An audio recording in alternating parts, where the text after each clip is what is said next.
This is the 31st Lap Podcast, recorded live in the studios of FingerLakes1.com in downtown Seneca Falls, New York. And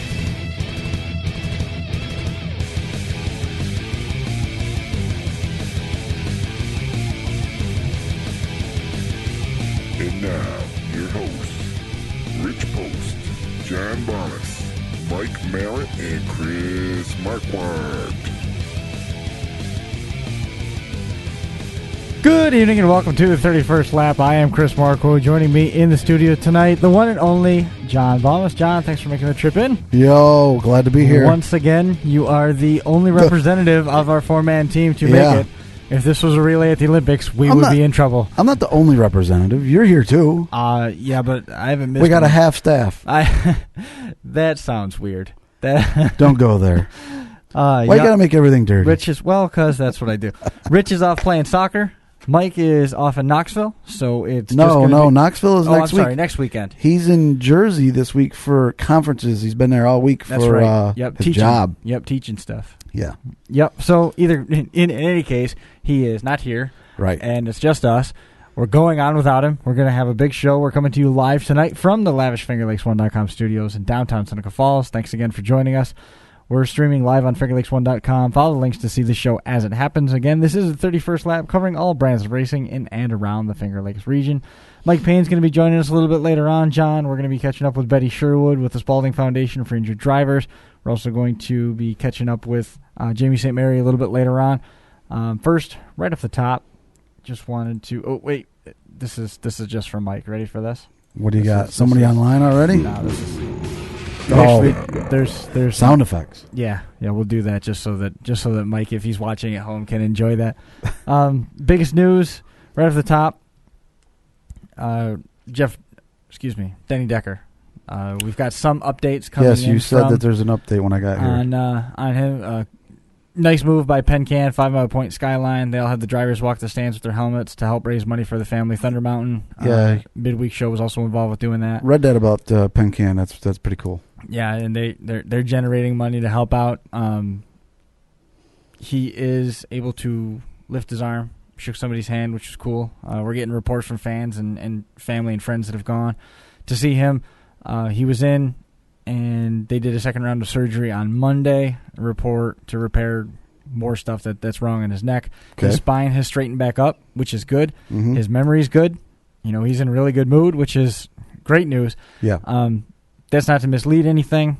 He's got a long road in front of him still. Absolutely. Surgery went as planned, and he's now been moved to the neuro unit up there, which is kind of a step down. And again, to his credit, he's been going after the physical therapy pretty aggressively, and that's a good sign too.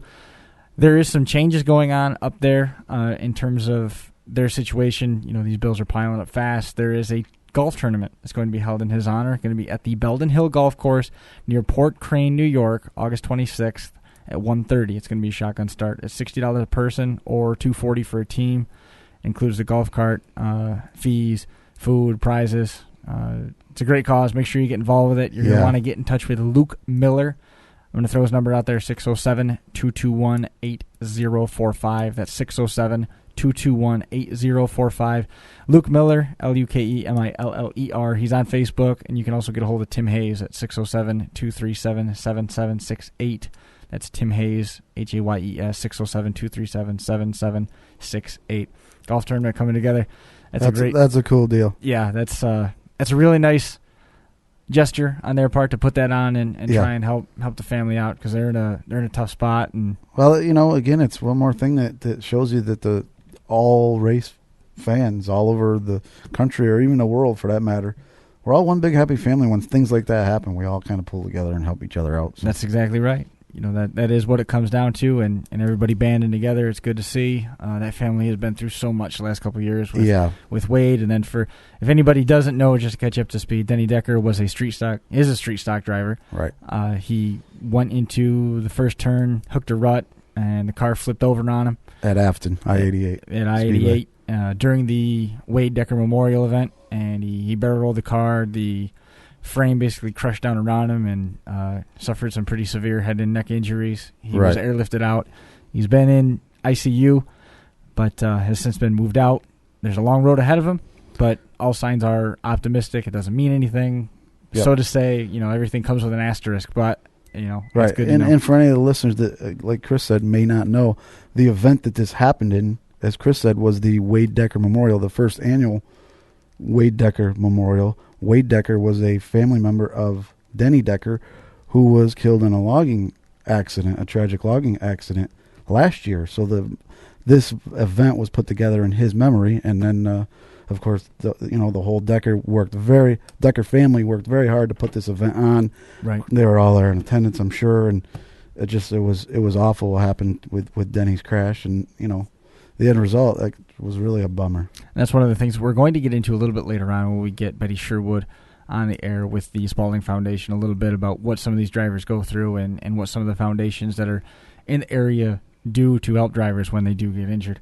On another programming note, be sure to catch us next week. If all the cards fall into place, we're going to have Jeff Hockman from DIRTcar on, and that will also be Rich's grand return to the 31st lap after 2 months off. So we'll be 3/4 full then. We'll be 3/4 full. Mike will be at Knoxville at that point, but yes, he will. I suppose I can't blame him. Oh, believe me neither, man. I went there in 2009, I guess it was, for the whole deal. Actually, talk about Knoxville just for a second. The 360 Nationals night 1 is tonight. We got all the time in the world to talk. The official start of the Knoxville Nationals, 10, 12 days, whatever it is, starts tonight with the night 1 of the 360 Nationals. The 410 Nationals is what Mike goes out there for in the 2 races at Oskaloosa the beginning of next week. But the actual start is tonight, 360. So I went out there in 2009 for the whole deal. I got out there on Thursday, like early Thursday afternoon or late morning, whatever it was, for night 1 of the 360 Nationals, and I was there right through the whole shebang. I actually didn't leave till Sunday night. Mike will tell you when he's here. That was that year, the Saturday of the 410 Nationals, the final day, rained out, and they had to push it back to Sunday. So, yeah, I was there for the whole deal. My first time ever going there, and it was it's an awesome race, awesome event. Just the whole village of Knoxville just fills up with people. The whole town is full of race people for the entire week and a half that it goes, and it's pretty cool. It's an awesome place. When you pull in the village, it's like you're just in awe when you see the racetrack. The racetrack is literally right on Main Street.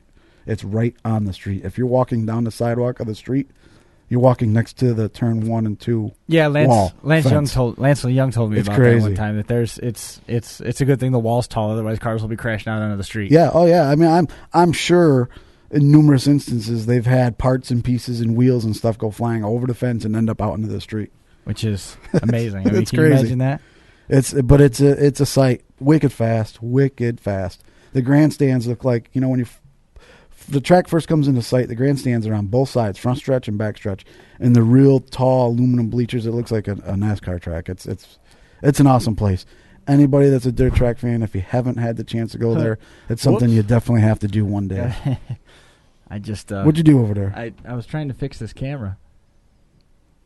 You're screwing it all up? I screwed it up bad. Yeah, you had a big bar right between your eyes.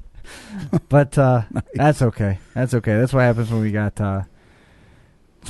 nobody to help. Is this our first show? Yeah, I know, right? We got 3. Thankfully, we've only got 3 people watching, and we're 10 minutes into this thing. 3 people? Yeah, 3 people. Did you just say thankfully? Yeah. I don't know that that's thankful. Well, I do, because that means that nobody saw that.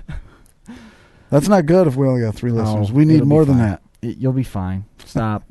Don't worry about it. You got that list? What do you want? I want the results. Winners. Yeah, I think we should do that. You want to do that first? Yeah, why don't we go ahead and do that? All right, we're doing it early. Oh man! All right, it'll take. Do you want me to play that again for you? It'll take a few minutes. No, you don't need to play that thing. Okay. All right. It's dark in here, so bear with me. I can't read this. We got the new lighting up there. Yeah, it's great. I can't see crap. It makes the lighting on the program a lot better. All right, now the list. I have added a few things, but the majority of this list is all from Area Auto Racing News website. That's what I was. Because I'm sorry to say, I don't get the Area Auto in the mail. Obviously, Mike gets it all the time because he's a writer there. So when he does the results, he brings the paper in. I had to print it off. So when they do their list, it's all alphabetical. So we're just going in alphabetical order here, no specific order.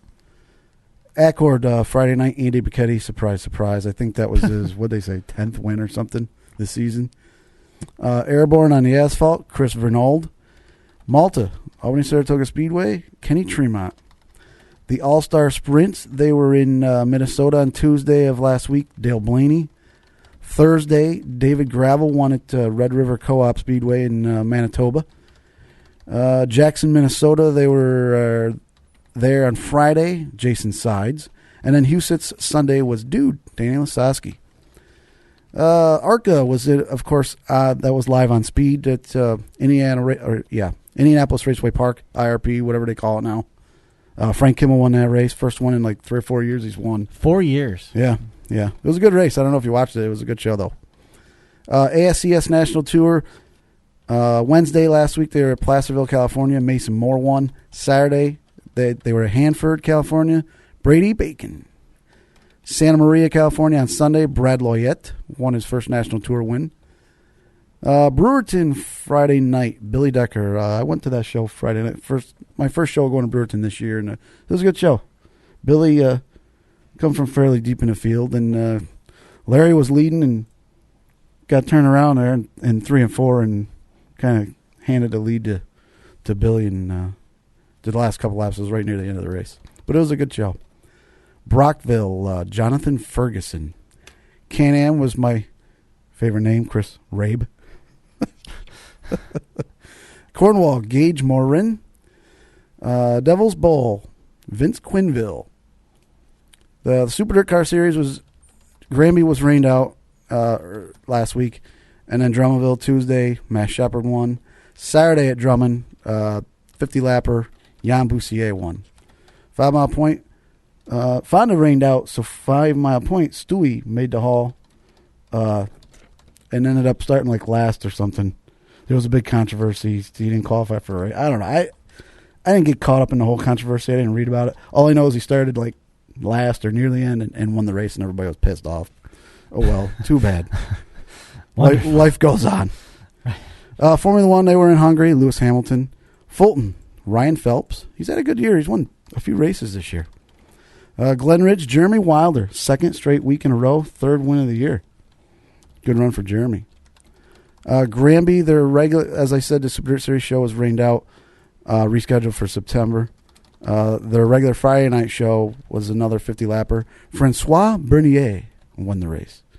ISMA, they were in Sandusky on Friday and Saturday. Mike Ordway won Friday. Timmy Jedrzak won on Saturday. Lincoln, 410 Sprints, Danny Dietrich. Lucas Oil Late Models, Fonda, of course, we know, rained out last Thursday while we were here.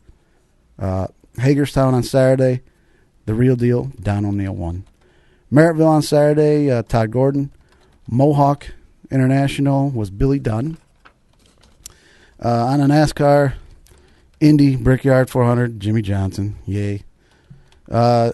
Nationwide made their debut at the Brickyard. Brad Keselowski won that show. The K&N Pro Series West, Colorado National, was Greg Pursley. The Canadian Tire Series there in Canada, DJ Kennington won that show. NHRA, Top Fuel, Antron Brown. Funny Car, Johnny Gray. Pro Stock, Alan Johnson. Pro Stock Bike, Eddie Craywick. I normally wouldn't report this, but because of it was smoke, I'm gonna. The NRA Sprints run Eldora, I think, a handful of times a year. Of course, Tony owns the track.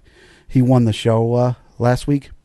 And then he turned around and went to Ashwegan. I don't know if you saw this, Chris. He went to Ashwegan on Monday because the Outlaws were there on Tuesday. Right. Monday he went and ran. Glenn Steyer's the owner of Ashwegan. Sure. Ran a regular show. Just a show. The night before the Outlaws. Right. Tony started like 16th or 17th. Like a prelude style show. Right. Won the show. And he had to pass Jessica for the lead to win the race.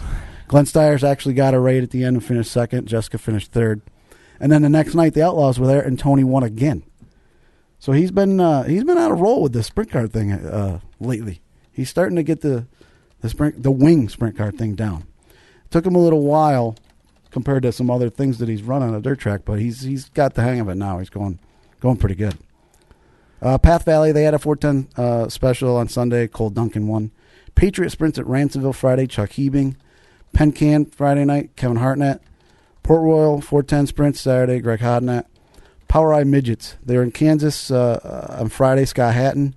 This was the start of Midget Money Week out there in the Midwest. Saturday, McCool Junction, Rico Abreu. And then Sunday, they were in Missouri. Kyle Larson won. The kid is amazing, by the way. RLC Asphalt, Shangri-La, Matt Hirschman. RLC Dirt, this past Tuesday, a couple days ago, they were at Grandview. The Doctor. RTW, Robert William Thomas. RWT, I should say. Robert William Thomas is very happy that the Doctor won Tuesday night at Grandview. He held off Dwayne. Dwayne was coming, from what I understand.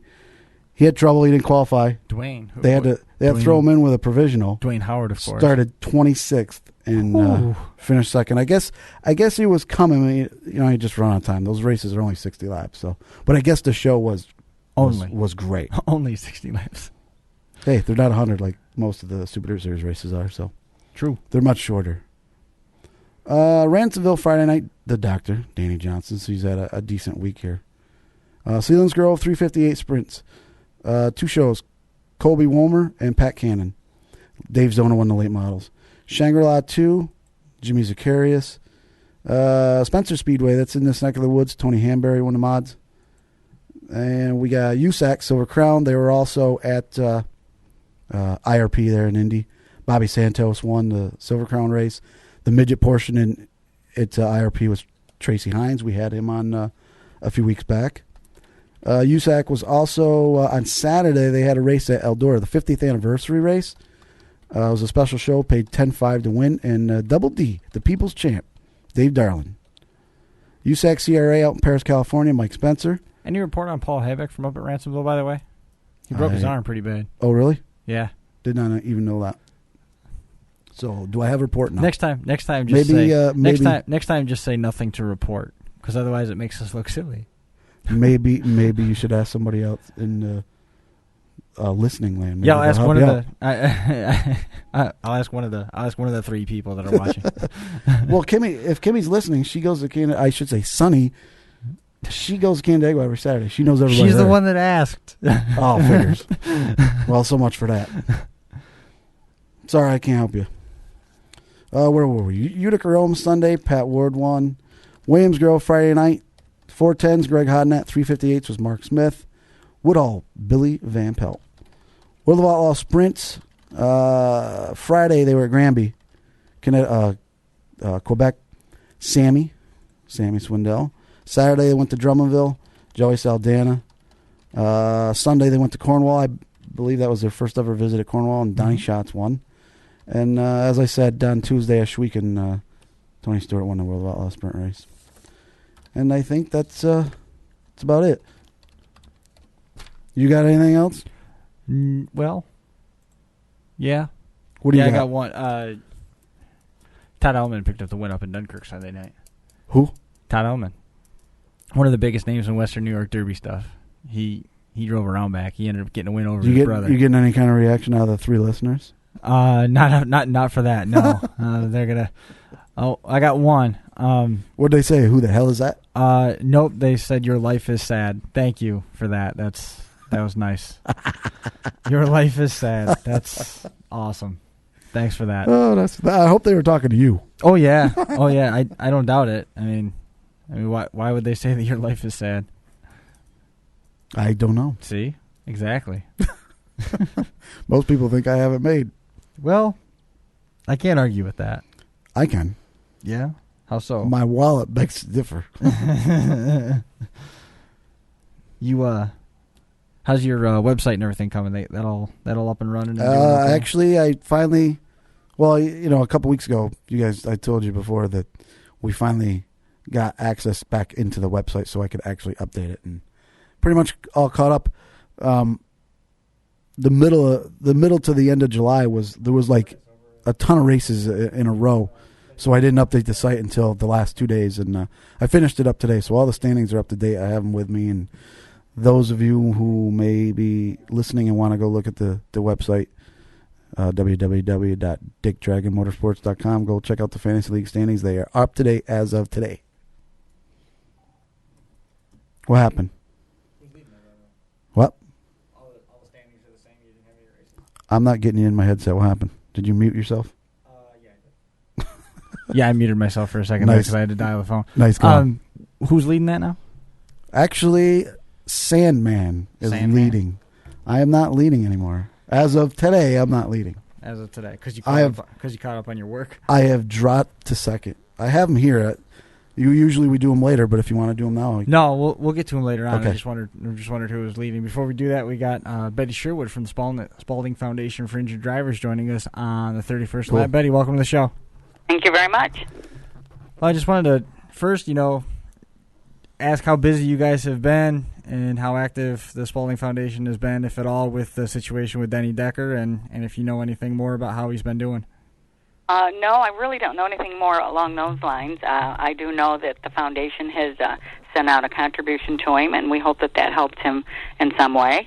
We're usually busy all summer long. The foundation itself, we do a program for Shangri-La 2 Motor Speedway every week, so we're there every week selling the programs, and all the proceeds from that go to the foundation. And we've had several fundraisers, from bowling tournaments to things going on at Darnell Racetrack, and just everywhere.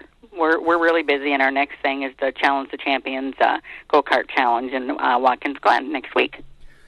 Tell us a little bit more about that and what's going on down there in Watkins Glen. Well, we're going to be at Seneca Grand Prix Speedway there, right at the foot of the hill from Watkins Glen. What we do is we have some celebrity drivers, and a lot of the area's dirt and asphalt drivers come, and they compete against the fans. And the race drivers all, of course, ride the carts for free. We expect lots of fans there to pay the way and to make money for the foundation in that way.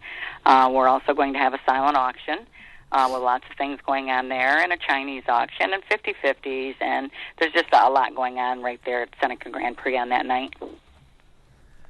You kind of said that you guys were busy all summer long, and I'm hoping that was related to fundraisers and keeping everything going. How busy are you with fundraisers, and then what else does it take in terms of where you're out there helping drivers that are in need? Well, mostly all of our donations and all of our money comes from fundraisers and private donations. This is a nonprofit organization. We have a 3-member board, and no one receives a paycheck, so we depend on our volunteers a lot. We have volunteers that go out and try to scare up things for us to use at these auctions, and we start off the season usually in March at the show in Syracuse, and we have an auction there every year. This has been going on for many years, and then we have a go-kart a bowling tournament, and that's usually in January. And so that kind of starts off the season. But we do fundraisers at different racetracks, and a lot of the tracks are always very willing to have us there and let us do raffles or auctions or whatever we want. We're planning on a driver auction, actually, at Shangri-La 2 in a few weeks, where we're going to auction off some of the drivers that are willing to go along with it, and then the following week, the person who is the high bidder for that driver gets to go out to dinner with them. So that's always a lot of fun too. John's going to be there. He's gonna. I like food. If you can get JJ Yaley, he'll spend all the money he doesn't have to go out to dinner with JJ Yaley. Oh, really? Well, this auction for drivers is the drivers that race at Shangri-La 2. Yeah, I understood that. He was making fun of me. Our go-kart challenge is we're hoping to be a really big affair this year. We got celebrity drivers coming this year, Jeff Green and Eric Darnell. And oh, cool. Some of the crews from the NASCAR teams, they want to come over and have some fun, too. And our special guest this year is going to be race commentator from ESPN, Alan Bestwick. And Alan says that he'll do whatever we want him to do, from riding the go-karts to signing autographs or announcing or whatever we want to put him to work doing. Nice. So I think it's going to be a lot of fun. That's when? Next Thursday? It's Thursday night, August 9th, 6 to 10. Jeez, we might have to make a trip over there. Get in. Yeah. We will have a donation charge for the go-kart challenge. Sure. And the silent auction, anyone can participate in that and pay by cash or personal check. And like I said, Chinese auction and some 50/50 raffles. And there'll be food and all kinds of things going on there. We might have to skip out early next week, Chris. Yeah, I know. I was just thinking that. Or we could just take the show over there. I mean, how big is that? How big is that event year in and year out in terms of what you guys do? This is only our second year for doing this. We started it last year. Jason Bonsignor bought Seneca Grand Prix Speedway a year ago. And so he had barely gotten it open last year when we approached him about doing a fundraiser there, and he was all for it. And he donates the use of the facility, and he's been really great to us. That's awesome. It's only the second year, so we'll see how it goes. That's pretty cool. Does it have any? Is it just a coincidence that it's the same weekend as the Glen event? Well, no, of course it's not a coincidence because we know there's going to be a lot of race fans in the area at that particular time and on that weekend, and of course we always hope to get a couple of celebrity drivers to come and the bigger the name, the more the fans. You know how that goes. So absolutely. Sure, it doesn't. That doesn't hurt. That's definitely the weekend to do it if you're going to do it. Definitely. Yep. We used to do a celebrity dinner in Elmira that weekend, and Kenny Schrader and Ray Evernham and a lot of the other guys to come every year to this dinner, and that was always a big success. That's cool. When you guys look at the course of the season, I mean, how much? I don't want to say the word demand, but I mean, how much I guess demand is there for the Spalding Foundation to come out there and help the drivers? I mean, what kind of situation are drivers in when they do get hurt at the racetrack? Well, most drivers have insurance. If it's not personal insurance, most of the tracks have insurance to cover their competitors, in drastic situations and so forth. But there's always so many extra expenses right. when someone is injured. It's not just your doctor costs. It's things like having someone else take care of your business for you, or being out of work for days or weeks at a time, or having to go someplace and spend money on a hotel to stay while someone's in the hospital there, or a lot of different things. They lose a lot, not just hospital and doctor bills. There's all these other extra little things, and we certainly can't make enough money with this foundation. It's very small. We can't make enough money to pay, hundreds of thousands of dollars for hospital bills or doctor bills for anyone, but that's what the insurance companies are for. Right. And we're here to help with all these extra little added things that insurance companies don't pay for. And I don't think some people realize that it's not just your hospital and doctor bills that come into play when you're injured in a racing accident. There's a lot of little things, gas, for your car, and hotel rooms and meals, and your fire suit got ruined in the whole thing, and all those kind of things. I mean, it's a great program. Yeah, any little thing that anybody can do is certainly gonna be a help to the person that's in the need. For definitely, sure. And that's the way all the guys we've donated to probably over 125 different people. In the last 23 years we've been doing this. This is our 23rd year, and and they're always very grateful. I had a call from a guy that we just sent a check to that was a sprint car driver that got hurt at Bridgeport, and he called me on my way. I was on my way to Syracuse to the Race of Champions, actually. He called me on my cell phone, and he was so thrilled because he didn't even know about the foundation. And I had read about his accident and his injuries and so forth in the area auto. And so, it's we don't really pick and choose. We just try to do what we can do for someone if we hear about it. And we don't always hear about everyone, of course. Right. I mean, how does information get back to you? Do you guys just check out the trade papers and trade papers mostly, right? Yeah. And of course, like I said, I go around to quite a few of the local area tracks around here, 5 Mile Point and Penn Can and Shangri-La too, and Dunhill too, and Black Rock and Woodhall and all. I hear from all of those, but sure. A lot of the other ones, I never would have known about this driver that was hurt at Bridgeport if it hadn't been in the area auto. I wouldn't have known anything about it otherwise. And I'm sure there are many, many cases out there that I don't even know anything about. Right. And, I can't do anything if I don't know anything about it. So. How far is your reach? I mean, is it northeast focus? It's mostly New York State and Pennsylvania, the southern tier and the northern region of, all of New York State, really. But we have donated to others.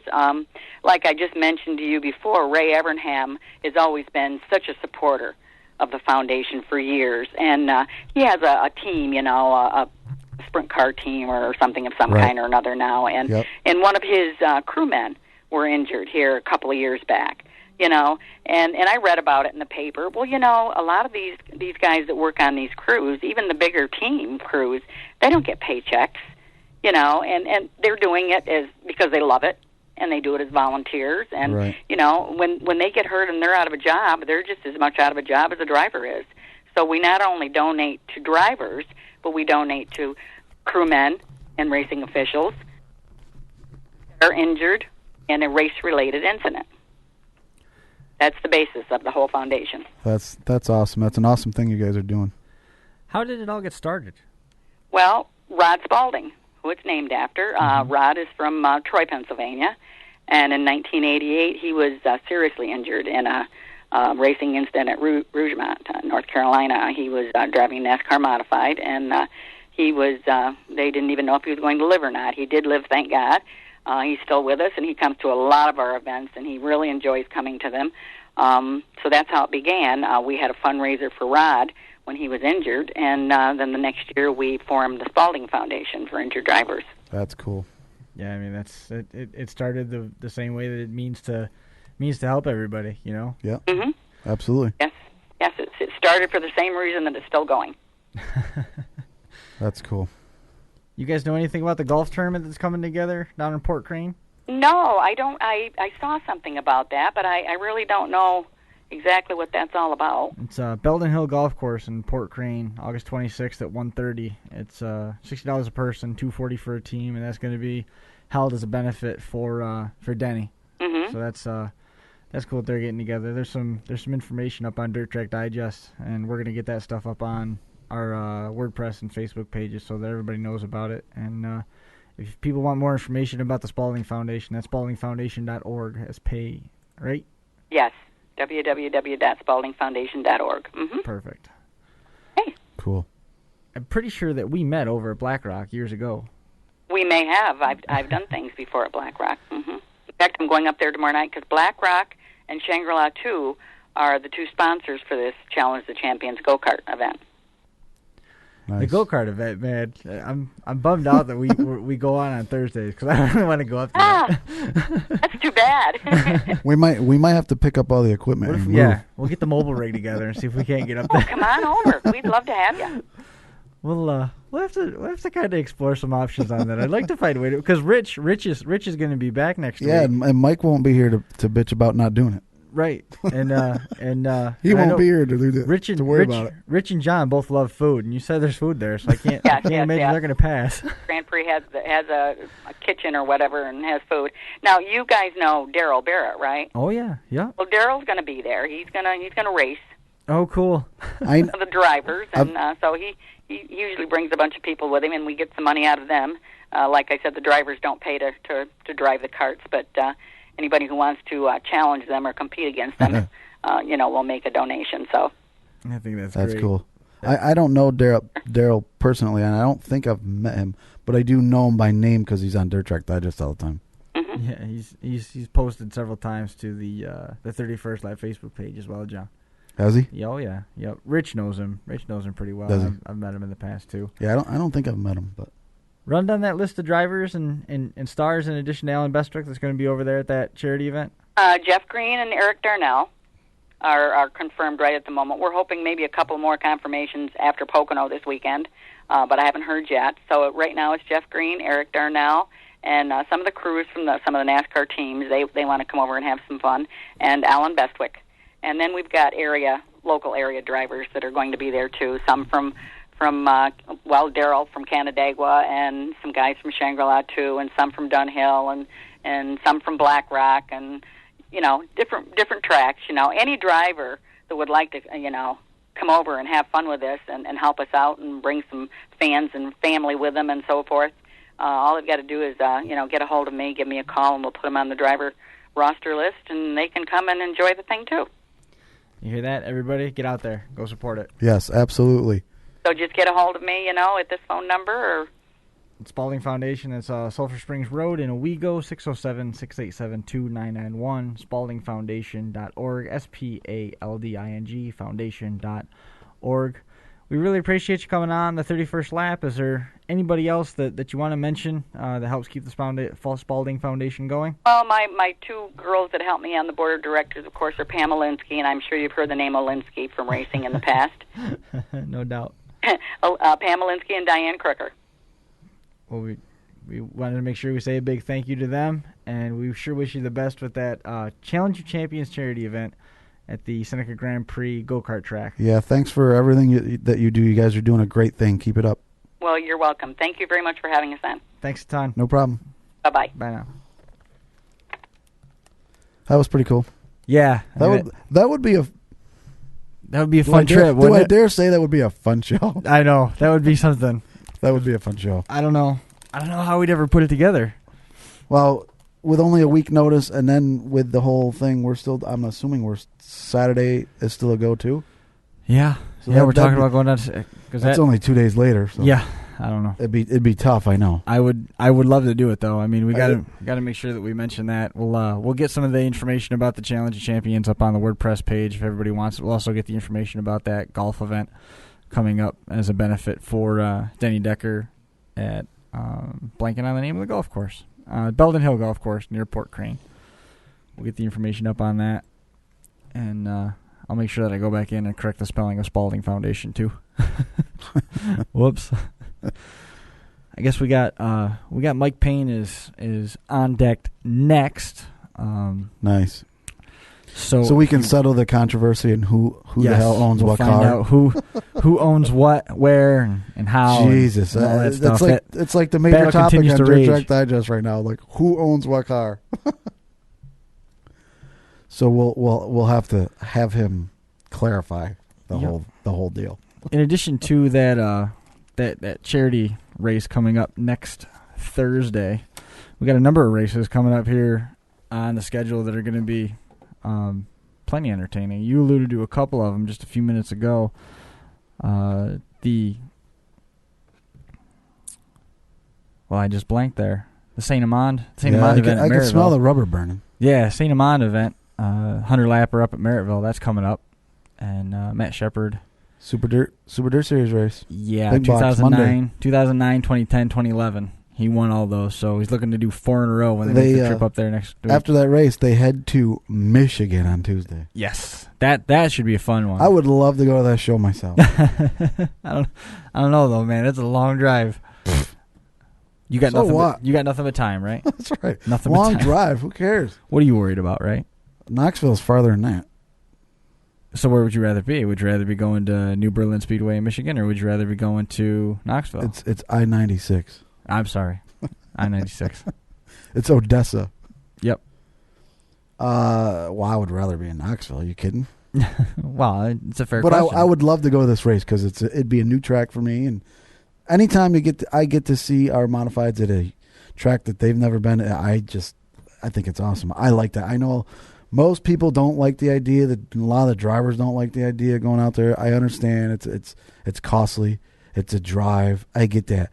But I just, the fact that they get to race or we get to go watch them on a new track that they've never been, that's just, I don't know, that's interesting to me. It's cool to see the fans' reaction, too, when they've never seen these cars before. Yeah, and they go out there and they start cranking around the track. I hope they support it. I mean, word was at the beginning of the year, the guy that owns the racetrack is the one that asked DIRTcar for our series to come there. He loves our modifieds after seeing them in Charlotte, and he wants them there, and he's been promoting this big time. So I hope he gets the people to show up. Yep, the tour goes into town on August 7th. Grandstands open at 4, practice 4:30. Racing scheduled to start at 7 o'clock. That's i96speedway.com for details on that. And then Monday, the Bob St. Amand Memorial 100 at Merrittville. Yep. Matt Shepard, he won the last 3 up there for the big blocks, and Brett Hearn won the 358 modified opener earlier this year. Gates open at 4, right. Racing at 7. And then also Saturday, if you don't want to travel, you got plenty of action here at home with all the local trucks and the Mr. Super Modified and Mr. Small Block Super Weekend is at Oswego with over $11,500 on the line for those 2 divisions. That's not a bad take. Yeah, and you mentioned some of the local bigger races. there's this weekend and the next 2 weekends really is huge in the dirt track world in the United States. There's a lot of big races going on. We talked about Knoxville. The 360 Nationals starts tonight. One of the bigger late model races in the country, the USA Nationals out in Cedar Lake Speedway in Wisconsin. Night one of their $50,000 to win deal on Saturday. Night one is tonight. And that's a great program out there. Cedar Lakes is a great track. Yeah, beautiful speedway. The Belleville Midget Nationals, the granddaddy of midget racing, the Belleville Midget Nationals, that starts up tomorrow night. They have a midget race tonight at Belleville on a short track, but the High Banks Belleville Midget Nationals, night one is tomorrow night, and then finale on Saturday. So there's a lot of big races taking place this weekend, and then right into once Knoxville starts tonight, it goes right in through next Saturday, nonstop every day between Knoxville and Oskaloosa. So the next week and a half is real big in the dirt track world. You got joining somebody us on the line? Mike Payne joining us for his first trip to Nice. the 31st lap. Mike, welcome to the show. Thank you for having me. Not a problem. Well, I guess right off the top, John wants to know, put it to rest, all the discussion on Dirt Track Digest. Who owns what cars? They're owned by a LLC. All the money goes into one account, and everything gets paid for from there.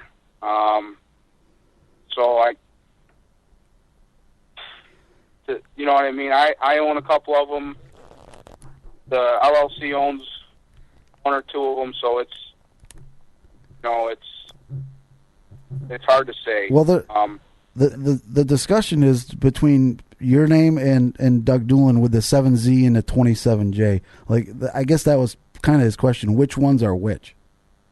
The 7Z is actually a 2008 car that I bought back in 2009, and from Doug. We ran at the end of 2008, and we got new cars over the winter, and it sat here, and it was all together, and I wanted to do some small block racing, so I bought the car. So technically, that was bought and paid for, actually, with the winnings from the Victoria Rome in 2009. We won that race, and I paid the car off with those winnings. But so I own that one. I bought one of the big blocks, the 27J, one of the Blue Page trucking cars. Yep. Bought at the beginning of last year, and this year, out of sponsorship money, we bought one of the other big blocks, and then we have a fourth car, our Dirt Legal small block that we run at Ransomville, was bought out of sponsorship money from last year. So, Doug owns them, I own them, the LLC owns them. It's like one big conglomeration. It's exactly. There's a lot of pieces to the puzzle to make it all work. And for whatever reason, there's that's a big topic on Dirt Track Digest of who owns what cars. So that's why we have. I understand. Yeah, I understand. I don't understand. I never thought of it before. And one of the crew guys said to me, "You see this?" I said, "Yeah." He goes, "What do you want me to put on there?" I said, "Don't put anything on there. It really doesn't matter. Now, because there's money in the account to pay the bills so we can go racing." That's right. At the end of the year, whatever money's left over, we just put into next year, and so it's not one person. You know what I mean? I don't own the cars. Doug doesn't own the cars. It's LLC that we created right at the beginning of the year because, to be honest with you, first time the sponsorship that we were fortunate to get over the winter is been very, very good, and it was one of the deals where it was just better for both of us if we just created a separate entity for just for racing, and it took care of a lot of issues. So it's not him or I don't own any of them. You know what I mean? Right. Everybody sees me because I'm at the racetrack. Doug goes to Canandaigua on Saturdays. He owns Honey Auto Parts. Right. He's committed to that, and he owns the Naples Valley Auto Parts store. So all his time is is running the 2 parts stores, which have a lot to do with our racing because our race shop is attached to the back of Honey Auto Parts, and Doug does own a trailer that we use. That's part of the agreement we had. I could use a truck and trailer and go racing with that. So everybody sees me, and because I'm at all the races, right?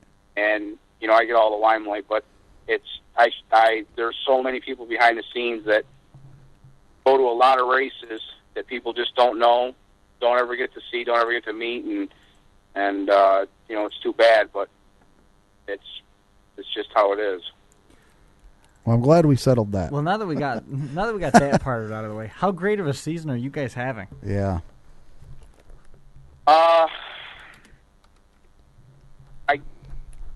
Well, to be honest with you, we started off first race out, Florida.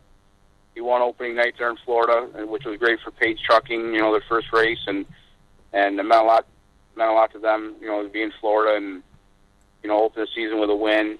And then the first series race at Canandaigua, we won that, and it's just we won the small block series race at Cornwall. So we've had some great wins. The Clash at the Can. Yep.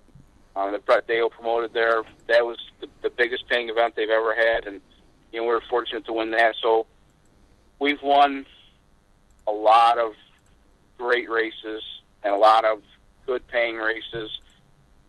So we've had a great year. But winning drives. This is what we do it for. Is the winning, and so we could do better. We could be, we could have been doing worse. So I don't want to sound the wrong way, but we never win as many as we'd like to, and everybody's there to win. Anybody that goes to the races and unloads and doesn't think that they're going to win or isn't there to try to win, then I don't understand that. When we go there to win, and I don't want it to sound wrong. We're everybody's there to win, and we're just we're fortunate. We've won, I guess, 16 races. I guess Grandview was our 16th win. I lost track of one, but the guy at Area Auto has been keeping track and team. So I said, all right, but so Grandview, that was a big one because we started out very good and we were doing very well, and we'd been winning locally at Canandaigua, and we'd won a couple races at Ransomville, and then we hit a slump there for the last month, and it wasn't from lack of trying or lack of work. I honestly, I think that we were just all wore out. We've been racing so much, and we don't have enough help. It's tough, with the economy, and the help is hard to come by. And there's myself and Jeremy, and then there's Dan, and Dan's boys once in a while when they're not, working, they'll come help us out. But I think we just flat out got tired, and we regrouped here in the last probably 2 weeks.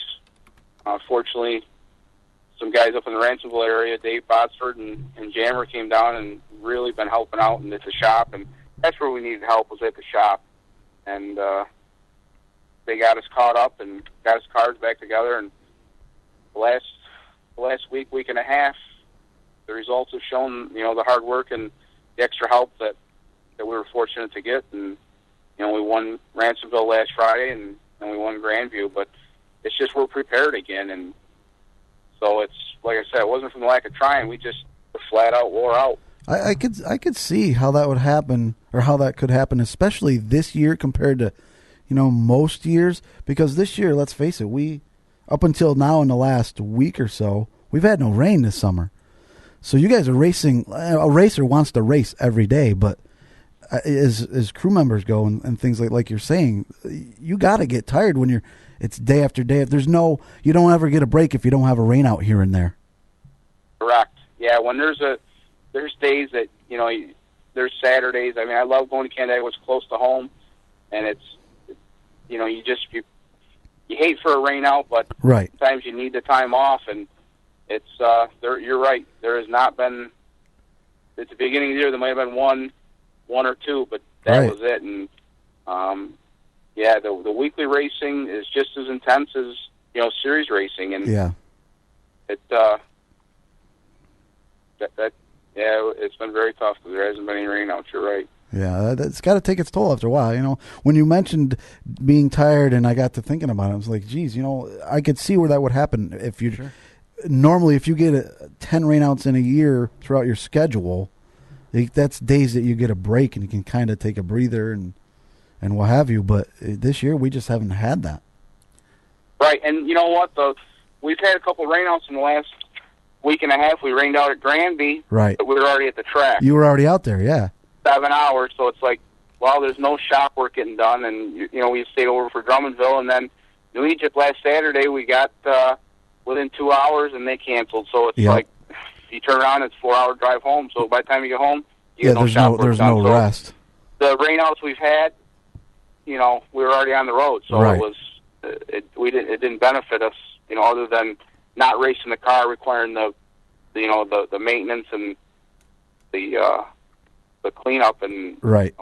What have you. But, well, I'm thinking probably the same thing happened to you this week with the Friends of Mike again being pushed back till now Labor Day. You guys, I'm sure, probably already had spent the night Tuesday from Grandview and were already getting ready to go to Friends of Mike before they called it, right? Yes. Yeah, Saturday when they rained out, they wanted to reschedule it for next Wednesday, which was August 8th, I think, which was the day after Michigan, and I said, I'll find a way to get there, but I don't know how I'll get there, but if that's when it's rescheduled for, I'll figure it out. And they said, well, there won't be just you that'll have to figure it out. So they rescheduled it for yesterday, which made sense because we were already within an hour and a half at Grandview. So honestly, I stayed 10 minutes from Grandview Speedway, and we got up, and 10 o'clock they texted and said, unfortunately it's too iffy. We're going to call it now. So we just hopped on the turnpike and headed home. Right. Well, at least you didn't start there already. Right. While I knew it was iffy and only being an hour and a half away, I'd rather come home from Grandview than New Egypt. Yeah. That New Egypt drive home for us, for me, is I don't know why, but it's one that I don't even like doing it in a passenger car, let alone yeah, in a hauler, the stacker and toter home and all that. So it worked out actually nice because the hauler was due for servicing, so we stopped at Exit 40 Repair and they serviced the hauler for us and got us ready for our trip to Merrittville, Michigan next week. So it wasn't bad. Isn't the Super DIRTcar Series at Rolling Wheels on Labor Day? Sunday. It's so they'll be at the Wheels on Sunday, and then they'll go to Friends of Mike on Monday. Oof. Oh, is that the deal? The Friends of Mike race is Monday now? Yes, they announced it today. It's on Monday, Labor Day. Okay. Yep. We'll have to it'll be September 3rd then. Yes. We got to double check the schedule and make sure that's all working. And I think they took that date because just like last week or a couple weeks ago, Bridgeport, they got that poker series. They had originally a race scheduled for Monday, Labor Day, and they changed it to Friday. Okay. Of Labor Day weekend. So now Friends of Mike, they took Monday since Bridgeport isn't racing. Okay. We got to take a look. Yeah, whenever they have the race, they're real good about making sure there's no conflicts so that we can get there, and because we're guaranteed we won the Clash of the Can, and with that we got a guaranteed starting spot for the Friends of Mike race. So it's they've been very good about what do you got this date, or how would this affect you, and they're real good about that because it's all about the fans and the people there. They want to put on a good show and so they want to make sure they get as many cars as they can. And yeah, well, that track. What a facility they have there. That place is beautiful. It is. It is very nice, and they do a very good job. I was bummed out because I was looking forward to racing Saturday, and it didn't work out. And then even yesterday, to be honest with you, I was looking forward to it, and just Mother Nature didn't allow it. It's hard to believe with no rain all year long, and all of a sudden get a 10,000 to win race, and I don't know. Yeah, I know. Bam, bam, 2 times in a row. Yep. I got a question about the. You mentioned earlier one of your sponsors, Page Trucking, on the car. You know, our Northeast Dirt Modified fans know that sponsor from the days that they sponsored Brett Hearn. How did you guys come along and get them? Did you go to them or did they come to you? Well, I had to approach them, and one of our other sponsors that I met back in 2010, which kind of forced me into being more of a car owner than what I had originally planned back in 2010. I was just going to run small block at Ransomville on Fridays, so that's all. I had Waste Management came on board, and they said, we'll take care of all the small block stuff, Ransomville series, and okay, that's fine. And because of the relationship that we have, Page Trucking is like their biggest customer. They haul stuff there, I don't know how many loads a day. So they have a very good relationship between Waste Management and Page Trucking. And, Mike and I were talking one day, and he said, why don't you just approach Page? And I said, well, I don't know them guys. It's out of my comfort zone. And he said, no, it's not. He said, you'll be fine. And so he gave me a name and phone number, and I called him, and the guy's name is Dan Titus, and he said, let's meet. We'll meet Saturday at the banquet. And I said, okay. And I didn't know what to expect. Right. And Mike Mahar and I went there on our way to the banquet, and we stopped and met him for lunch, and 4 hours later, it went by. It seemed like it took 10 minutes, but we were there 4 hours, and it's like we've known each other forever. And it clicked, and he said, call me Monday, and I'd like to do something with it. He said, I'm going to be honest with you. I kind of got burned on the last deal. It didn't end the way I had hoped or I expected. So he said, I'm going to be a little apprehensive to start with. He said, I don't want you to think it's you. It's just me being safe. And he said, let's see how it goes. But if you're okay with, with what I'd like to do, I'm good with it. If you're not, he said, I totally understand. And he has done more than what he originally had agreed to, and it's unbelievable. And it's what I needed: new blood, new people involved, and the excitement. It's just not from Dan and the Titus family. It's the employees. The first thing we did was he said, bring the hauler here in February before you go to Florida, and let's go through the whole thing and make sure it's everything is right for you, because they also own Exit 40 truck repair right there at Exit 40 on the thruway, and they service I don't know how many trucks a day, but they've got 8-9 bays, and they're filled all the time. So we took the hauler there, and the employees were excited, and they lettered it right there inside, and the employees were.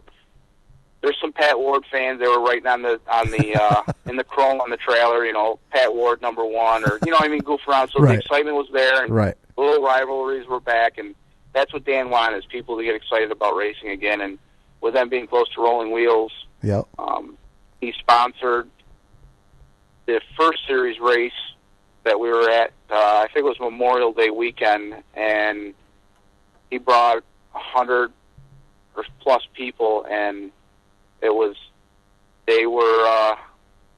ecstatic. And he's sponsoring the Labor Day weekend, and he's doing something at Syracuse, I think, also. Nice. And maybe Charlotte, but he's got offices, terminals all over, and you just never know. And he just bought a new place in Albany, so it was good. We went down there and represented, but it's been very good. He's ecstatic, and he said if things have gone better than what he had thought or what he had expected, and that's that's good. We just try hard, and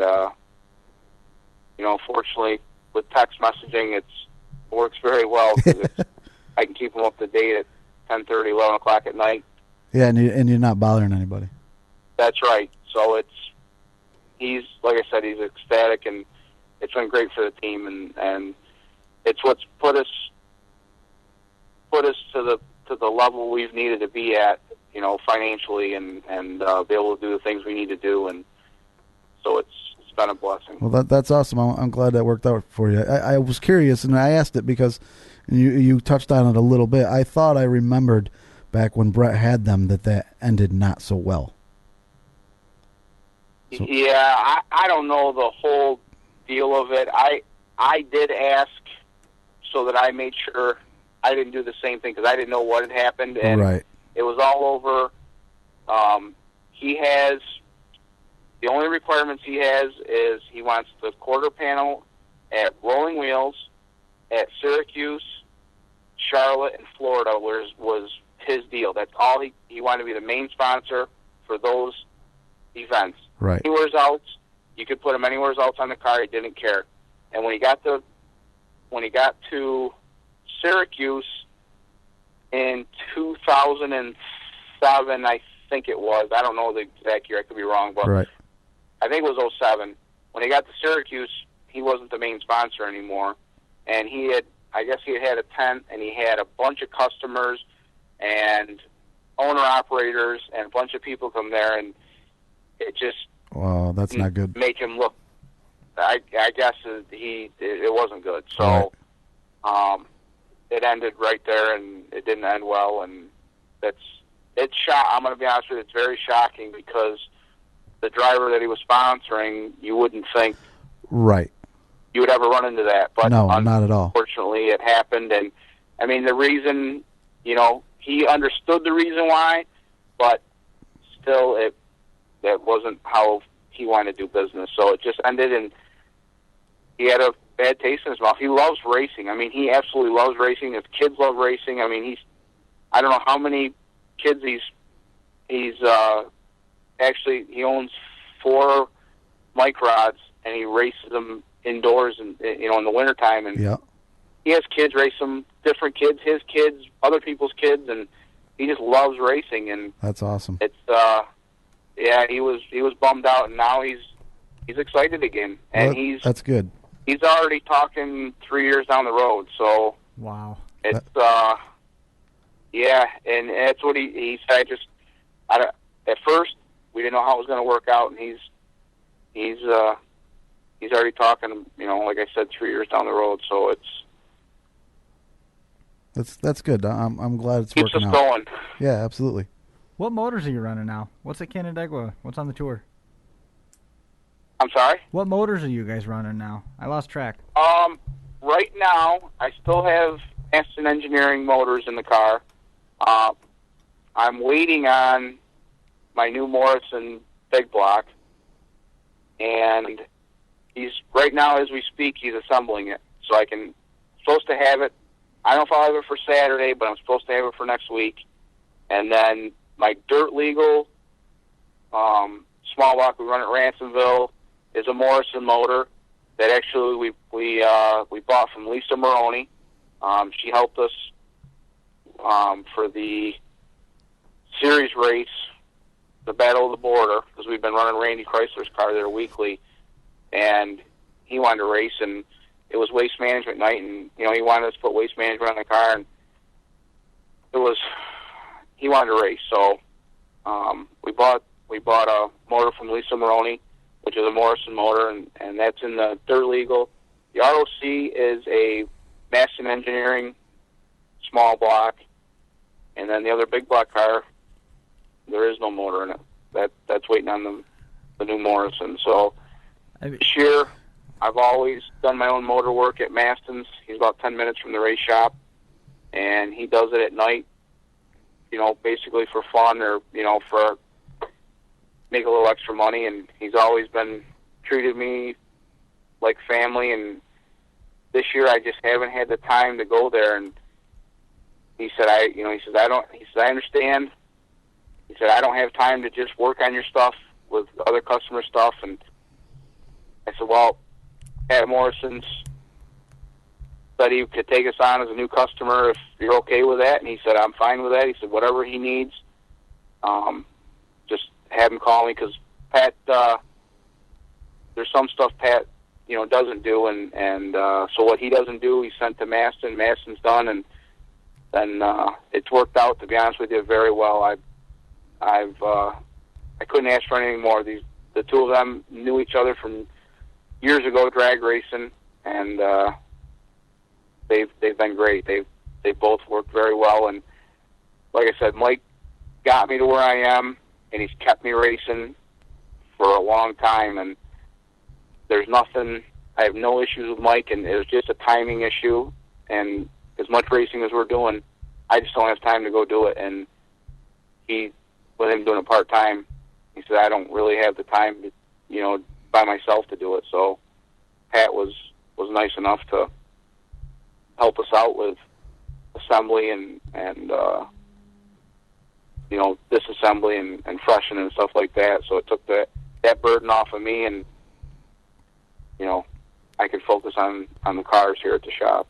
I mean, when you look at the cars at the shop and what you've been able to accomplish the last couple of years with Danny in the car and the titles and the big wins, and you just kind of step back and look at, I mean, I remember when you were running the Sportsman car and periodically Danny would jump into a 7Z for you, and now you look at what you've done. I mean, has it sunk in at all, what you've been able to accomplish and where racing has brought you from where you were? Some days it does a little bit, but I'm so focused on, I still would like to win the Mr. Dirt Championship. I'd still like to win the Canandaigua Championship.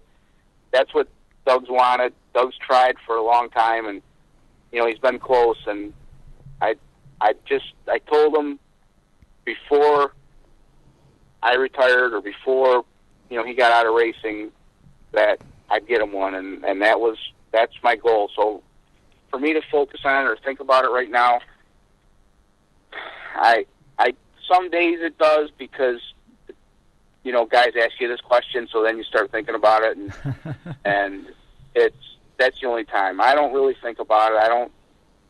I just try and work hard, and I don't want to come across as arrogant or cocky, because I don't want to be like that. And I don't think I've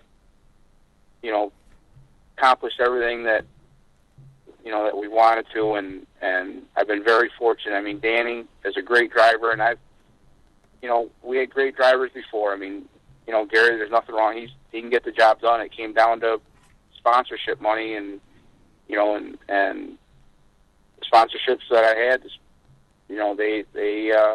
they wanted Danny to drive. So I've been very blessed in that regard, with having great drivers, and it's I don't know if I really think about it other than when someone asks, to be honest with you, and it's just maybe 10 years down the road, or I'll look back and talk about it or think about it, but right now, no, I just focus on the next race and making sure that we can do the best we can, because, I mean, this is what Danny does for a living, so it's a lot different pressure or a lot different mindset, because if something fails and it's something I did wrong or I didn't check or didn't replace, it's tough. That's how he puts food on his table, and I just stay focused on that and make sure that we don't have failures that we can prevent. Right. Well, we really appreciate you taking time out of your schedule and coming on the 31st lap with us. One thing we try and give everybody a chance to do is just take a minute and mention all the people that helped make that car keep going around the track on the tour and at Ransomville and Canandaigua and all the other millions of miles that you guys go around the track through the summer. Well, Paige has been a huge boost for us this year, but honestly, probably the biggest one, and I know I promote him as much as I can, is he'll let me, is Randy Chrysler and the Chrysler family. They have been more than just racing in life and stuff outside of racing. They've been very supportive of the whole team, the whole operation, and I try and thank him as much as I can, and he says I don't have to, but I feel I do, and without them, without their support,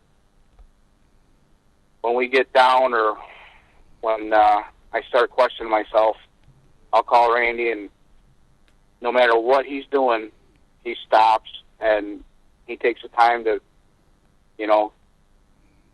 teach me or explain to me, nah, I'm just looking at it wrong, he's been phenomenal, and like I said, the whole Chrysler family's been phenomenal. I can't thank them enough.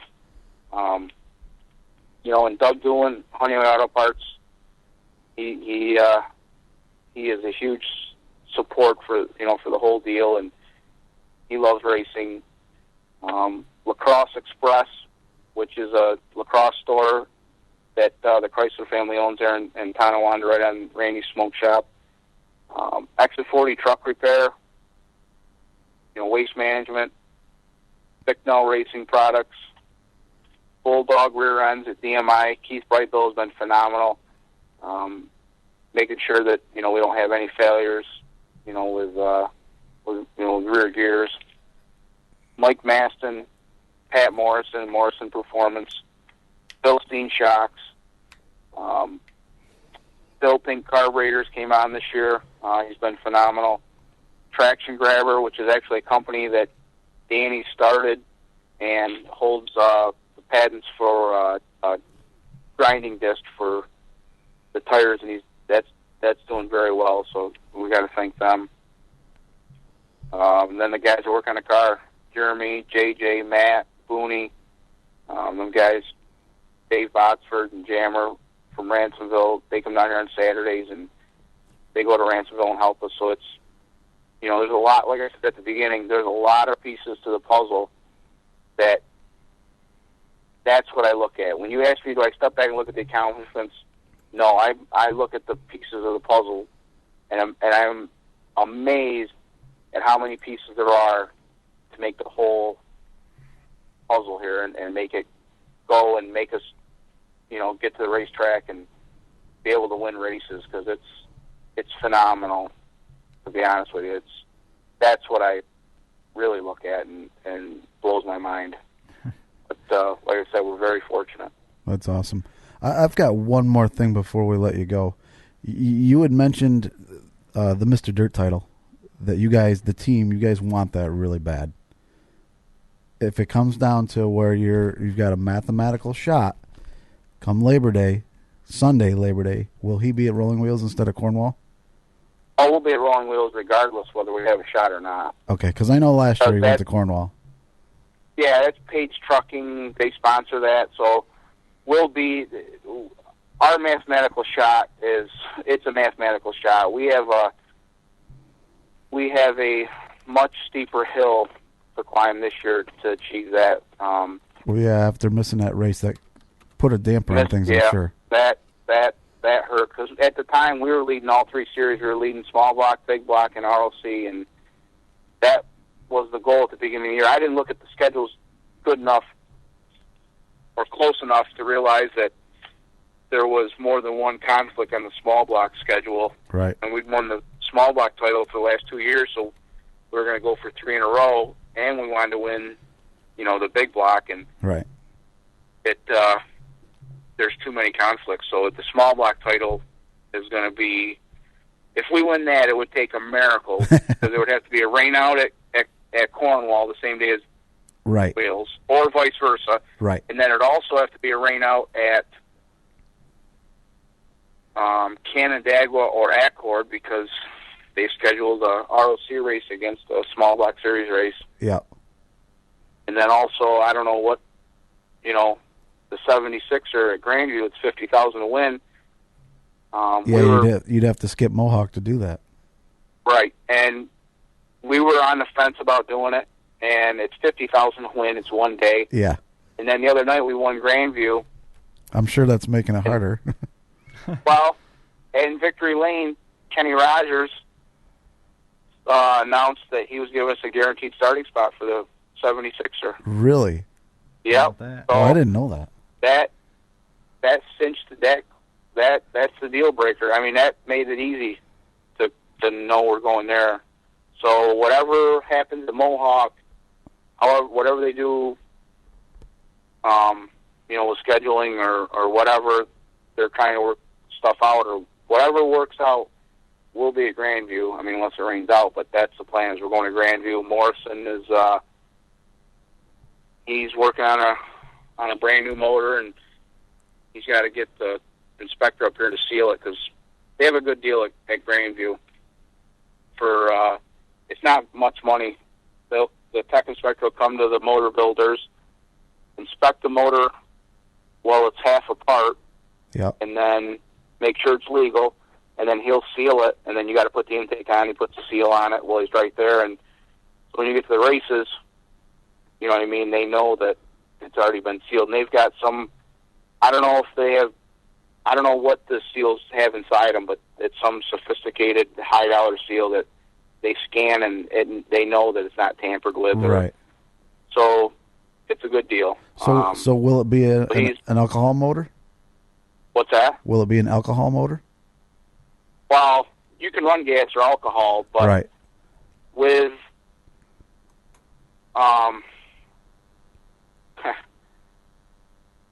it'll be a gas or an alcohol motor. It'll be one of the two legal fuels. I don't know how many people are listening right now, and I don't know how far your broadcast goes if it goes to Pennsylvania, but I've studied Grandview's deal for a while, and it's funny because the way the rules are, Keith Brightville, it works at DMI. I met him through DMI. Yep. He had got a ride. It only lasted like 5 or 6 weeks, and then the car owner's brother blew a motor, so he needed the motor out of his car. And yes, they did. They turned it over.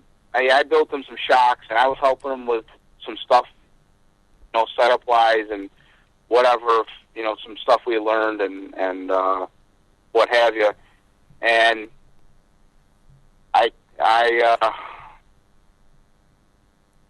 that's why I say I don't know how far it goes, but we learned quite a bit in his 5 or 6 weeks he was racing there. There you go. Cap it there, because we got people that pay pretty close attention to stuff down in Pennsylvania.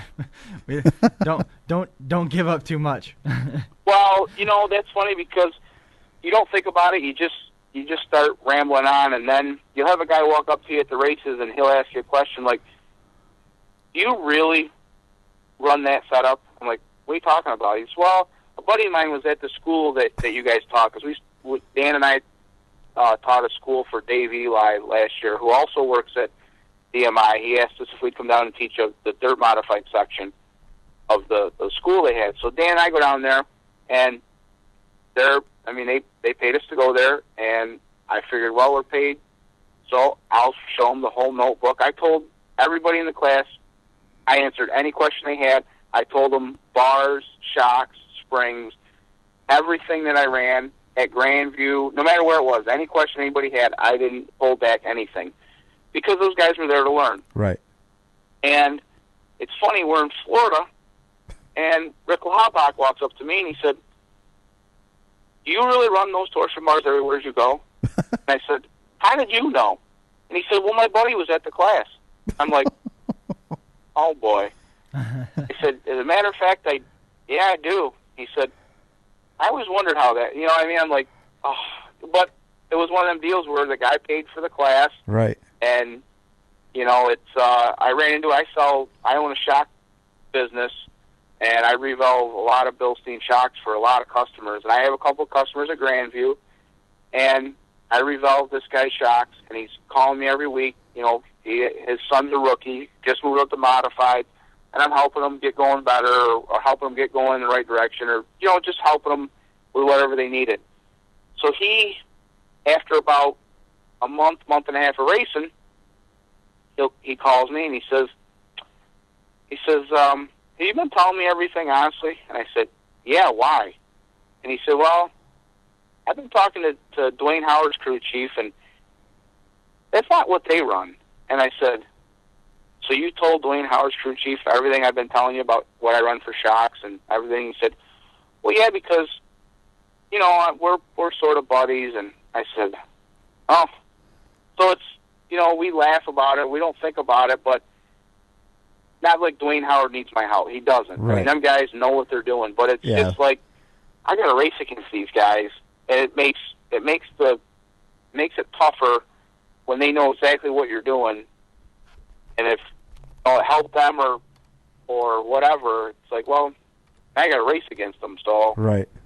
And ironically, Tuesday it comes down to both of you. I know. It's funny because Dwayne struggled all night.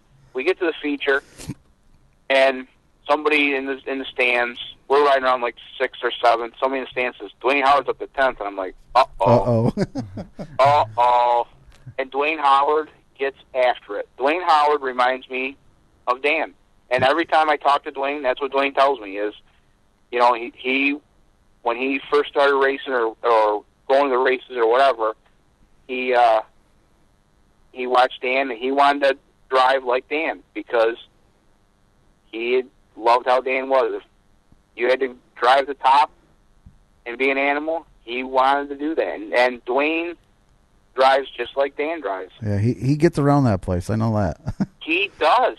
And the guy never gives up. No. I mean, anytime we don't get to race against him, fortunately, we only race against him, half dozen times a year. But right. Whenever we do, he is after it. The guy doesn't rest for 1 second. Well, it seems like the last 3 years in the ROC races, when Dwayne does go, it seems like the podium is always Danny, Dwayne, and Stewie. It seems like in some sort of order. Those three guys every time. Exactly. Them three are battling out, and it's funny because that's what Stewie said to me last night. Or wait a minute, 2 nights ago. Yeah. That's what he said. It was them three. The last we didn't. I don't remember if we got 3rd or 4th last year, but the year before was them three. You're right. It's them three at 5 Mile, them 5 three at Mile, Grandview, them three at Ceilings Grove, them three. You know what I mean? Yeah. It's so to get back to the story, but it's funny when you start, guys ask you questions and you just tell them everything, and then somebody will come up to you and at the race and say, "Do you really do that?" And it's like, "How did you know?" Right. Oh, we listen to this show. It's like, oh. It's funny. That's why I say I don't know how far you guys go if you go to Pennsylvania, but it doesn't matter with technology and Facebook and everything else there is today. It's all on the internet, so it's all over the place. If they find it, they'll hear it. Yeah, definitely. And you know what? It doesn't. It is what it is. We all have the same equipment anymore. We all have. It's just knowing what, when to use which shock for which situation, or knowing when to use this compound tire for that. You know what I mean? So that's I guess, but hopefully, you guess right sometimes, and helps you win. But yeah, well, we appreciate you being on.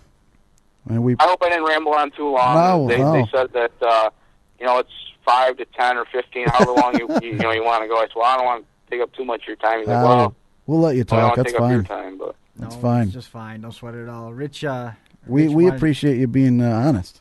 Yeah, you really laid a lot of it out there, and you took everything in stride, and we sure appreciate that. And Rich wants to extend his thank yous as well. He couldn't be here tonight to shoot some questions by you, but he was listening online, and he said thanks for coming on. Yeah, no problem. I really appreciate when he called me yesterday, and he said, I can't remember how he worded it, but it was, we're trying just as hard as everybody else is. And, we've been fortunate to win a lot of races, and, you read stuff on the internet that, we're whipping the competition or whatever. Look, we're just trying just as hard as everybody else.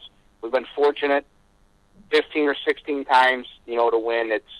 I don't look at it that way. So I appreciate you guys having us on and thinking that we're doing good enough, to come on the show and thank the people that really support the deal and allow us, to win races. So it's as much as you guys appreciate it, I appreciate it more, and I can't thank you guys enough. It's no problem. You're welcome anytime, man. We wish you the best. Whenever I'm more than, this isn't Dan. Dan won't come on and do interviews. Dan won't. It's not his thing. He likes to get in the race car. That's where he's comfortable, and he leaves the talking to me. So it's no problem. Perfect. Well, So it's all good. Yeah, we look forward to talking to you again soon then. Okay. Well, I appreciate it. You guys have a great night. Thanks for having us. You too, No man. problem. Thanks. Take care. Yep. Bye-bye. Bye now. There That goes was a Mike Payne. very, very good interview. Boy, did he had a lot to say, and he got Yes. pretty candid in there too. Yeah, that was an honest interview, and I appreciate that. I like that. That was good. I'm glad we had him on. Yeah, that was a real good time. I've never met him. I don't even be honest with you. No? I don't even know what you he were looks sweating like. downstairs. What am I going to ask him? I don't even know what he looks like, but I got to be honest. He seems like a really good guy. Yeah, he is. He seems like Definitely. he's down to earth, and and that's the way I feel like I am. So I that's good to see. That's good to see. Some of us might agree with that. Listen, Wow. don't get smart. Boy, it's a good thing you're not reading the live chat. Holy crap. People were all over that. I don't care. Man, you might. Too freaking bad. Too freaking bad. Too freaking people. yeah, I know, right? The only people that are listening right now are Posty and Sonny. Sonny's still hanging in there? Yeah, Posty's in there too. Now he's Posty's getting upset. Why don't you do your What do you want? Fantasy League? Yeah, do the fantasy league stuff, and I'll get Jamie on the You're phone. gonna call the third person? Yeah, rattle through that stuff quick, and we'll go from there. All right, Fantasy League. I got it all finished up today. The points are up as of today's date through race 66, which was Grandview Tuesday night.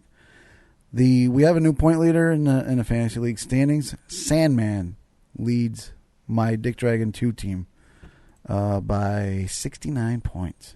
Mud Buses is third. That's Dusty Heastan. 18 Rowdy 51 is fifth. Twin 20s. I'm sorry, 18 Rowdy 51 is fourth. Twin 20s is fifth. That's John Tiff. For those of you who may know John. Where's Posty? He's begging. We got Mike is all the way up to 10th now. Hammer Wow. time. My second team is 11th. Smashed Empire Films. Yeah. Your fake team that That's not fake. missed it's not eligible for anything. It's not. But It's missed the first four races or whatever missed it was. the first 4 or 5. It's now 14th. 14th. The 31st lap show team is 18th. That's not bad. Outside Groove Racing, that is Rich Post. That's Rich. 34th. He's still in the top half. Yes, he's on the left side of the website page, which is a good thing. Yep. You don't want to be on the right side. Our celebrity drivers, the leading driver is Brian Weaver, Dreams team. He is 48th. Dino, you are 50th. Celebrity driver Bobby Varon is 54th. Danny Varon is 58th. Imperial Death March, that's your original team. That was my original team. You yes. are 78th. You're on the right side of the... What happened? What, did you column stop on the did you website. stop That's counting not- points? I mean, that's No, you just stopped sending drivers to the races. apparently. And then terrible. our final celebrity driver, Jeremiah Shingledecker, out of 110 teams, is 108th. That's not good. He's not doing very good. He picked majority of his team is all BRP Tour drivers though. They only have like 10 races. So that's you gotta play the odds there. so that's pretty much it with the Fantasy League. The two monthly winners for the month of July, because each month the two teams that score the most points win race tickets. The high point for the month of July was Sandman. He won 2 tickets to Brewerton. And then second highest points won 2 tickets to Fulton. That was 18 Rowdy 51. Those tickets should be sent out here soon by Corey Reed and his staff at Fulton and Brewerton Speedway. So thank you to Corey and everybody at Fulton and Brewerton for doing the tickets every month. And somebody will enjoy a free race. Can't You got him on the line? Yeah. Who do we got? This is Jamie St. Mary's joining us from up in Malone, where I trust, given that Saturday is the opening derby for the Franklin County Fair, he is probably feverishly working on derby cars as we speak. Yeah. As I speak, I'm building cars. What are you working on, or can't we talk about that on the air? Oh, we can talk about it. There's about 8 of us running. We've got some 75, 76 Olds 98s. We got a 68 Newport, 75 Chevy Monte Carlos, 74 Pontiac Granville, some Diplomats. We've got a niece and my sister-in-law that are running in the Power Plus. One of them's got a 75 Pontiac Le Mans, and one of them's got a front-wheel drive 6-cylinder. We got a few cars going. So tell us a little bit about the show that's coming up on Saturday at the Franklin County Fair. I mean, this is by far and away one of the best shows in the northern part of the state because everybody comes together at the same time. Chris Musaw is going to be there, Travis Charleston, the PowerTeam. Everybody's there, and every time everybody gets together, it turns into a dogfight. Yes, as far as the Derby in the North Country, and when I say north, we're only like 7 miles from the Canadian border, and 45 miles from Vermont. This is probably one of the hardest derbies, competitive-wise, that we will run. There's a super lot of good drivers. There's a ton of good cars.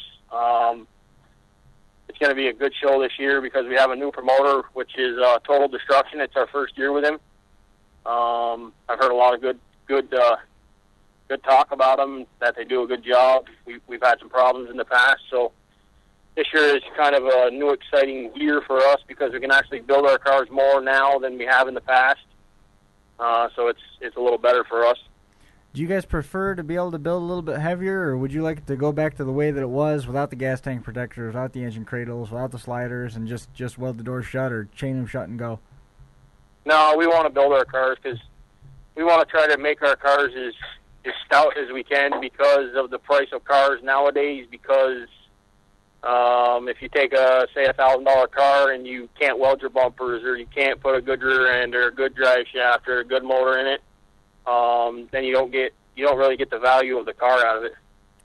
Well, that's a little confusing. If everybody's built soft, everything gets blown apart and everything's junk at the end of the night. I get that part. But if everybody's built the same way, with the sliders and the rear ends and the braces and stuff like that, isn't the car still going to get just as torn up at the end of the night, or does it have more life left in it? Can you run it again? That's not happening that far here yet in the North Country, other than us. We'll probably be one of the bigger built parties of cars there, as far as distributor protectors, gas tank protectors, slider shafts, body mounts bolted solid. A lot of people in the area don't know what that is, so it's kind of an enhancement to us as a group. When news came out that Total Destruction was taking over, what was the initial thought? I mean, did you know what to expect? Did you have to do a little bit of research to figure out that, hey, these rules are going to let us do some of the stuff we want to do? Yeah, we actually worked with the fair board as the drivers. We went through a long process of building our own rules. We got all the drivers together. Everybody out that run at the Derby, they were sent a letter and a phone call. We all got together, built the rules that we wanted. And then we said, well, we got to go out on the street here and try to find somebody to run the Derby for us. And I've got a close friend that lives in southern New York, Brett Rallier. He pointed me in the direction of Total Destruction, and I hooked them up with the fair, and they agreed on a price, and they were going to come run our show. So, yeah, it's kind of exciting because we've had the same guy for like 25, 30 years that have been running our Derby, and he's kind of the old style guy. He just wants you to take the interior out, don't weld the bumpers, can't run good tires, can't run good motors, all that stuff. He just wants you to just go down and do the old-time Derby. But as anybody that's in the Derby world knows, that has changed. It's not like that anymore. Where are you guys getting your cars from? You guys are so far north. I know there's a lot of guys, in the southern tier that are getting cars out of the Carolinas and down south and stuff like that. Are you guys? Do you have a honey hole of cars up there that you go to and you just keep plucking GM and Mopar out, or are your cars coming from down south too? Yeah, all of our cars. Well, I shouldn't say all of them. 99% of them are all coming from southern states for the most part. You might have one here and there that's been, in cover around here that nobody knew about. You might pick up, but it's very rare. But most of our cars come from the south. Like I had said earlier, I got another fellow that lives in southern New York, Mike Kirstek. I buy a lot of cars from him, and he pulls them out of the south. So most of them are all Southern cars, and we buy a lot of cars. Well, I mean, you're talking about bringing 8 of them over there on Saturday. We actually smashed in a show that was an Imperial show. I call it an Imperial show. There was 25 Imperials there, and we actually brought 10 Imperials there last Sunday, and that's a pretty crazy show. So we're transferring everything from those cars to our cars for our hometown show now. Well, I am really looking forward to getting up there and checking that thing out. John went to Metal Destruction with me earlier this year. You guys are insane. John had never been to a derby quite as close as he was at Metal Destruction. Yeah, usually I'm one of the fans in the stands. I've never actually gone down and been right on top of it with the video camera like Chris does. That was just, you guys aren't there all the way. That's a compliment, Jamie. Take that as a compliment. We're hoping to have one of the in-car cameras on yours. What are the odds for Saturday? We gonna see some stuff get bent or what? Oh yes, we're gonna jump some cars on Saturday. That's what you're supposed to do, right? Absolutely. How much is it to win? When's it start? Where's it at? Give everybody the details so that they can make the trip up. It's going to be in Malone, New York. It's the Franklin County Fair. It's on August 4th. Starts at 3 o'clock in the afternoon. The first event is going to be a figure 8 race. Then we're going to move right into smashing cars as soon as the figure 8 race is completed. Sounds good. Is there anything else that we want people to know about what's going on up there, or anybody that helps keep you guys going year after year? If you plan on coming to watch, you want to get there early because we have very big grandstands and they're usually full hour to hour and a half before the show starts. So if you want a good seat, you got to get there early. We have an extremely good track, and really looking forward to the new promoter. So it should be a good combination. Sounds good. Jamie, I appreciate you taking some time out. I'll let you get back to building those cars, and we'll see you on Saturday. Good luck, man. Thank you. Much appreciated. Thanks. See ya. Yeah, those guys are nuts. Yeah, Jamie's pretty hardcore. He doesn't mess around. Jamie's They're a real nuts. deal. He put together the Bangor Smash for Cash last year. We went up there and had a good time with him last year, so it's nice to get a chance to swing back up and see everybody. When I was younger, we've all seen demos, and, you've gone to your county fair or whatever, and everybody's seen them. When I was younger, I was like, I'd love to do that one day.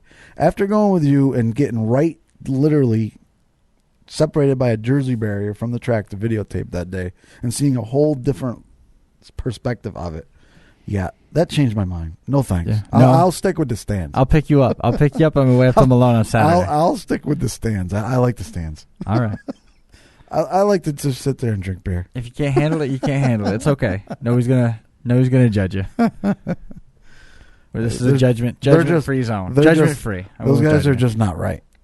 No, they're out of their minds. But it takes that. I mean, you look at what they do when they take a 4,200, 4,500 pound car, and then they put a bunch of steel bars inside it. The ingenuity that was gone into this, and then they hit each other doing 30 miles an hour. As a youngster, you think of a demolition derby because I've never put one together. You sit in the stands and you watch it, whatever. You just think of a junk car that took the glass out of it, and remove certain things, whatever, and you just go ramming into cars. These guys this today, is science. Yeah, the things that they do to them is just, it's crazy. I mean, they were telling me that day I was with you, some of the money these guys got tied up in motors and stuff. It's like, what? Yes. And they're going to go smash it. The motor should hold. The motor should hold together. I know. I get that, but Jesus, holy mackerel! It's wild. I mean, there were bars everywhere that I didn't think there was bars over the roof, and that's just a rollover bar. I know. I asked you that day, why do they have them on the roof, and you told me it was a rollover bar. Okay, so it makes sense. I get it. Yep. But it's just it's amazing the things that they've done now in the last 20 years, or how they've evolved to protect the car so they can reuse it and things like that. It's crazy. Just a win. A lot of influence, a lot of heavy influence in the rule book that you're going to see on Saturday from Ohio and Western PA.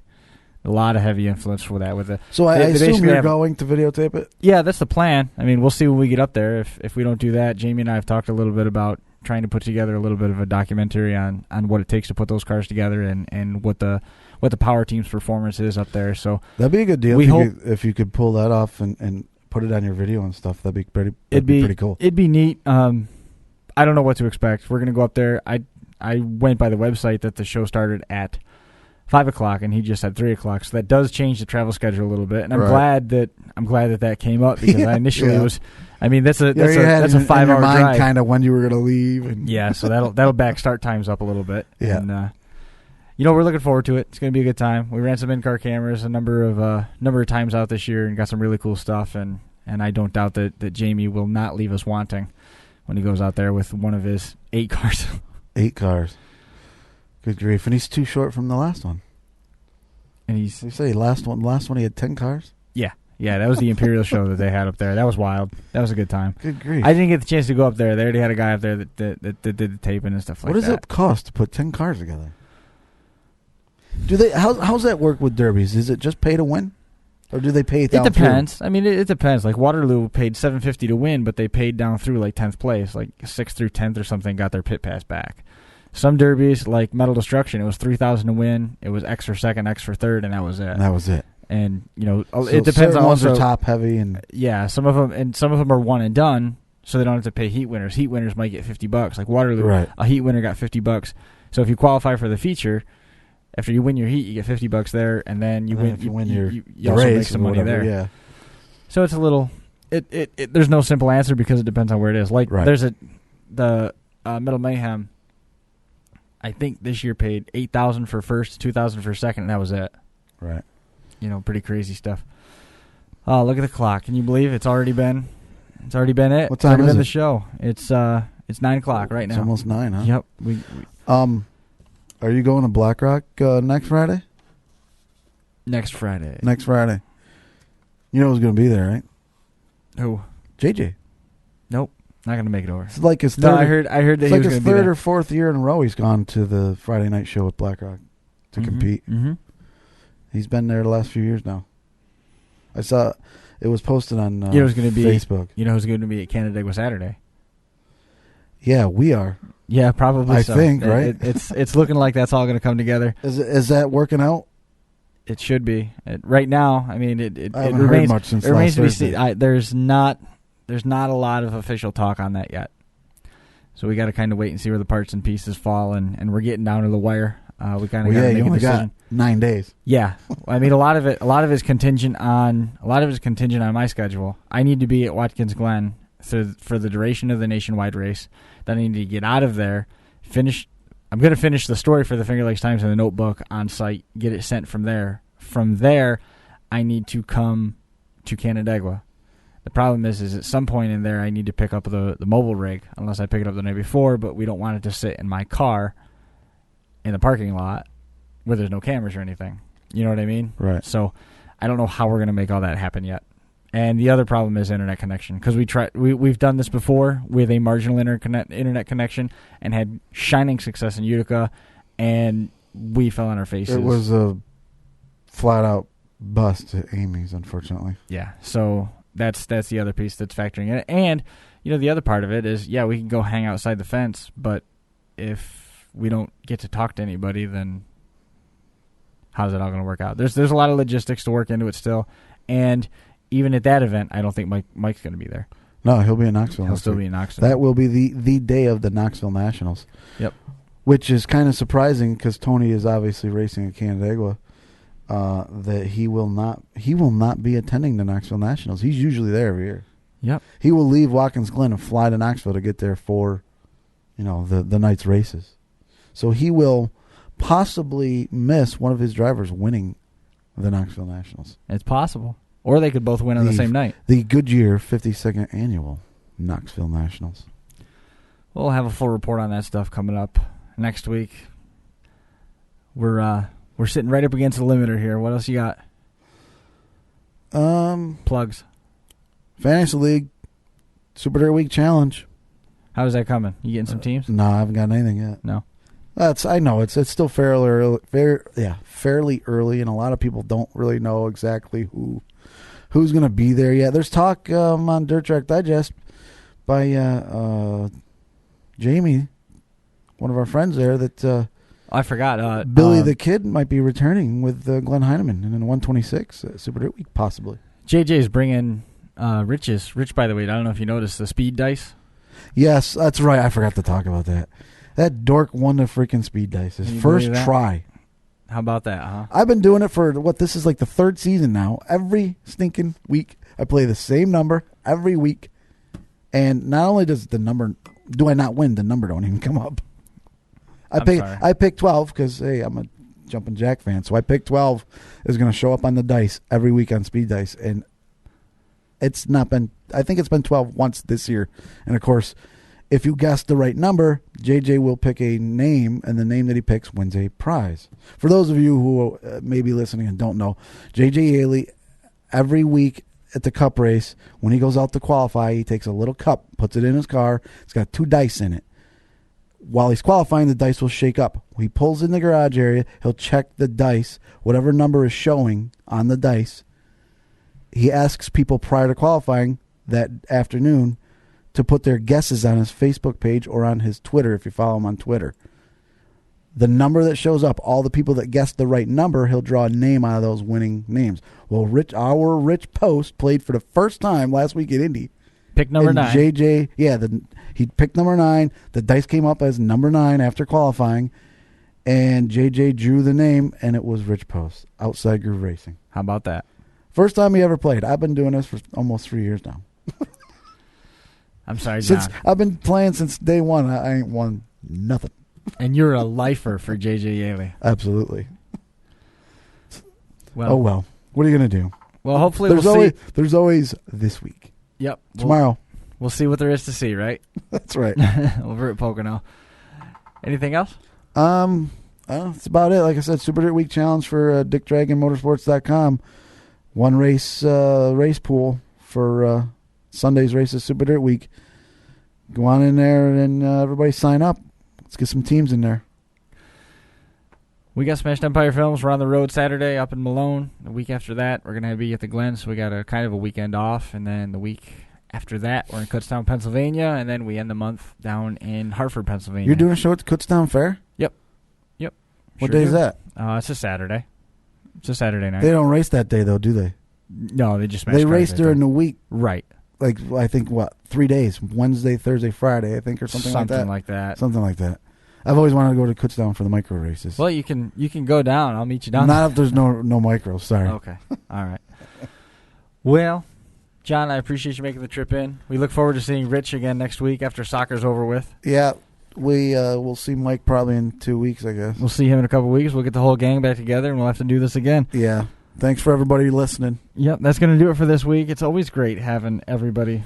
Whoa. Schlong. There we go. Having everybody hanging out with us. For Mike, who's not here, Rich Post, who couldn't make it with soccer, and John Baumus, thanks so much for hanging out with us, and we'll see you right back here next week on the 31st Lap.